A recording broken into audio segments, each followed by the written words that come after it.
Hello, Joe. Let's read the given question. The question says the magnetic field around a long straight current carrying wire is option A spherical symmetry, option B cylindrical symmetry, option C cubical symmetry, option D unsymmetrical. So हमने पढ़ा हुआ है that is as a key concept we must know कि जो current carrying wire होता है, let's say current is I and it is in the upward direction.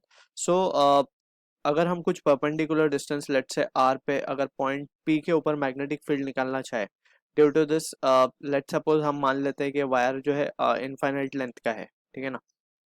सो जो result आता है in magnitude it is mu naught I upon 2 pi R, right. So this is for long wire या फिर infinite length के wire के लिए magnetic field at a distance R perpendicular to it. अब अगर हम इसका डायरेक्शन की बात करें, so direction can be given by right hand thumb rule, right. So thumb को हमें कैसा रखना है in the direction of current and we need to curl the finger round the wire.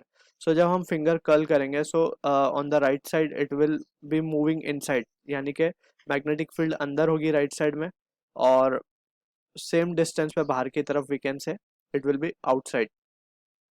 सो इसी तरीके से अगर हम देखें ध्यान से, अगर हम डिस्टेंस को वेरी कर दें, यानी कि ये डिस्टेंस जो हमने पहले थोड़ा ज़्यादा था, अब इसको अगर हम थोड़ा कम कर दें, लेट्स से यहाँ तक ही देखें, सो यहाँ पे ये जो फील्ड आएगी अगेन इनवर्ड ही होगी यहाँ पे, एंड यहाँ पे आउटवर्ड होगी, यहाँ पे इनवर्ड होगी, right.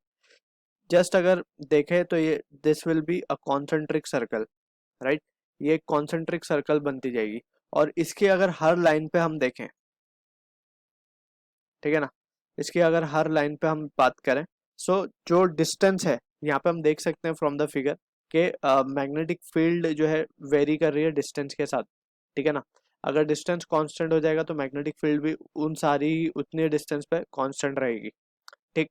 So from this discussion अगर हम देखें, so we can clearly see कि अगर लेट्स से एक पॉइंट और अगर हम मान लेते हैं आर दूरी पे, सो इसके ऊपर भी वही मैग्नेटिक फील्ड होगी जो ऊपर वाले पे थी, यानी कि जो पॉइंट पी पे मैग्नेटिक फील्ड थी वही पॉइंट क्यू पे भी मैग्नेटिक फील्ड होगी, यानी कि BP will be equals to B Q.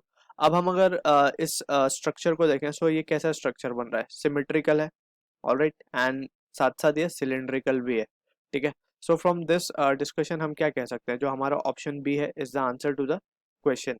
So I hope you understood the solution. All the best.